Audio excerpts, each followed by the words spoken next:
வணக்கம் நண்பர்களே, நான் உங்கள் சுபஸ்ரீ. இன்று நாம் பகிர்ந்து கொள்ளக்கூடிய ஒரு சிறுகதை அன்பின் நிழல். ரொம்ப அழகான சிறுகதை.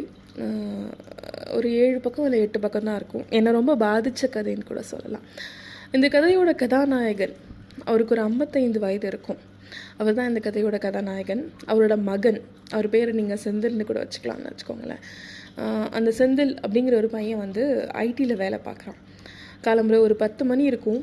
நல்லா கை நிறைய சம்பாதிக்கிறான். ஆனால் அன்னைக்கு காலம்புற 10 மணிக்கு அவனுக்கு என்ன தோணுது அப்படின்னா, எங்கேயாவது வெளியில் போய் ஒரு மதுபான கடைக்கு போய் நல்லா குடிக்கணும், அந்த மாதிரி அவன் யோசிக்கிறான்.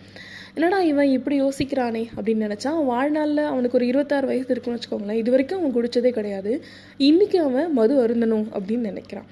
அதுக்கான காரணம் என்ன அப்படின்னா, அவனோட அப்பா. அவங்க அப்பா ஒரு ரீசனா அப்படின்னா, அவரோட இன்றைய நிலைமை. அவரை இன்னைக்கு காலம்புற ஒரு ஆஸ்பத்திரியில், மருத்துவமனையில் பெட்டில் படுக்க வச்சு அவரோட 2 கைகளையும் ஒரு ஒயர் போட்டு, ஹாஸ்பிட்டலில் இருக்கும் இல்லைங்களா, அந்த ஒயரை போட்டு கட்டி போட்டு வந்திருக்காங்க, அவர் எழுந்திருக்கக்கூடாது அப்படின்னு சொல்லிட்டு. அதை நினச்சி அந்த மனுஷன் வந்து யோசிக்கிறாரு, எப்படி இருந்த அப்பா.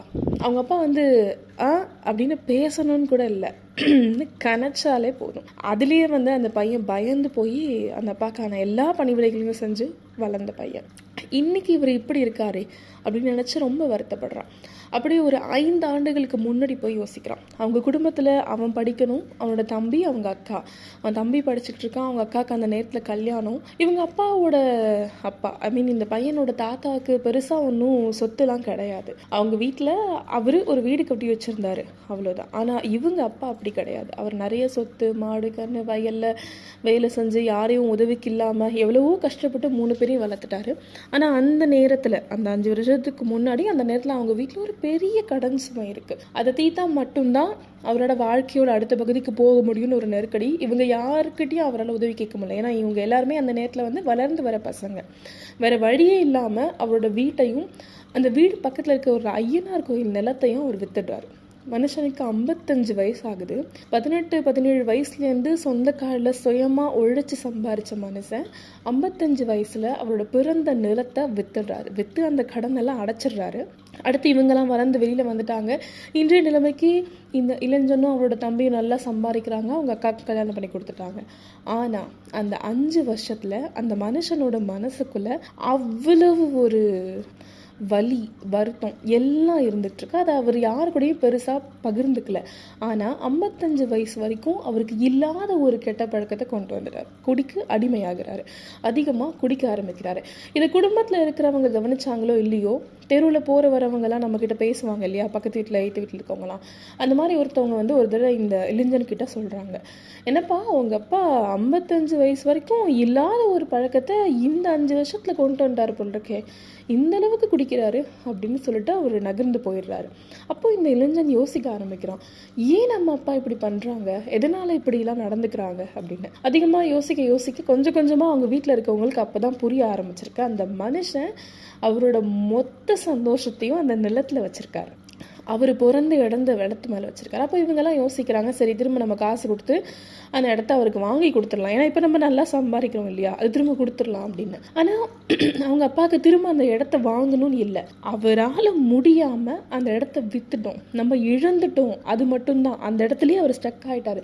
அவருடைய உலகம் அந்த 55 வயசுல அந்த இடத்துலேயே முடிஞ்சு போயிடுச்சு. அந்த மனுஷன் இன்னமும் அதை நினச்சி வருத்தம் மட்டும்தான் படுத்துட்ருக்காரு, வேற எதையுமே யோசிக்கல. அந்த வருத்தத்தோட நிலைமை எப்படி போயிட்டுருக்கு அப்படின்னா, தினமும் ஒரு வீட்டுக்கு வந்து குடிப்பார். குடிச்ச அடுத்த நிமிஷம் என்ன சொல்லுவார்னா, வீட்டில் இருக்கவங்க எல்லாருக்கிட்டையும் நான் இன்னைக்கு சாக போகிறேன், நான் இன்னைக்கு செத்துருவேன், இந்த மாதிரி தான் தினமும் பேசிகிட்டு இருக்கார். அந்த வலி அவருக்கு இப்படி தான் இருக்குது.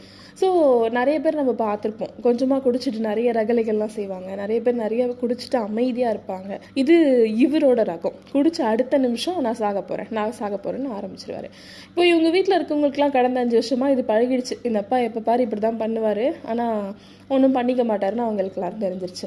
ஸோ அவர் ஒரு நாள் நைட் அதே மாதிரி வந்து சொல்கிறாரு, குடிச்சிட்டு நான் சாக போகிறேன்னு. ஆனால் இவங்க யாரும் அதை பெருசாக எடுத்துக்கல, இவர் எப்பவும் இப்படி தான் பண்ணுவார் அப்படின்ட்டு எல்லாரும் போய் படுத்துடுறாங்க.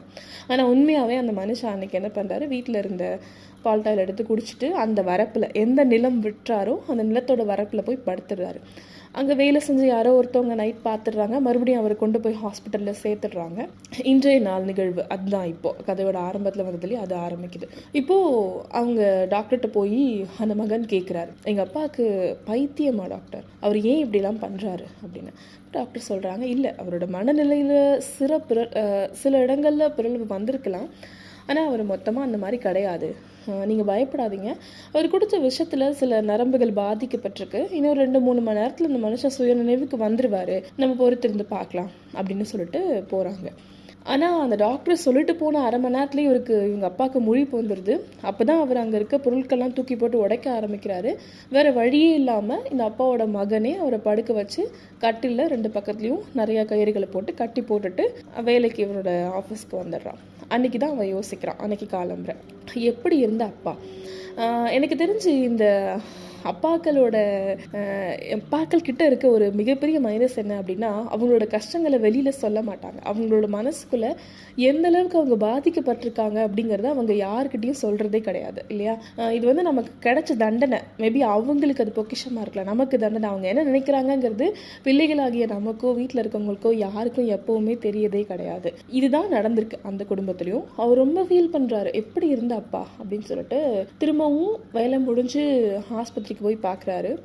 ஒரு 60 வயது குழந்தை கட்டிலில் படுத்து உறங்கி கொண்டிருக்கிறது. அவரோட கண்ணுக்கு அவங்க அப்பா அன்னைக்கு அப்படிதான் செய்கிறாங்க, அப்படிதான் தெரியுறாங்க. எப்படி இருந்த அப்பா எப்படி படுத்து கிடக்காரு அப்படின்னு சொல்லிட்டு கிட்ட போய் அவரோட முகத்தை இப்படி தடவி கொடுத்துட்டு ஒரு முத்தம் கொடுக்குறான். இந்த 26 வருஷத்தில் ஒரு தடவை கூட அப்பாவோட ஸ்பரிசம் அவன் மேலே இவ்வளோ இனிமையாக, இவ்வளோ அன்பாக, இவ்வளோ அடக்கமாக பட்டதே கிடையாது.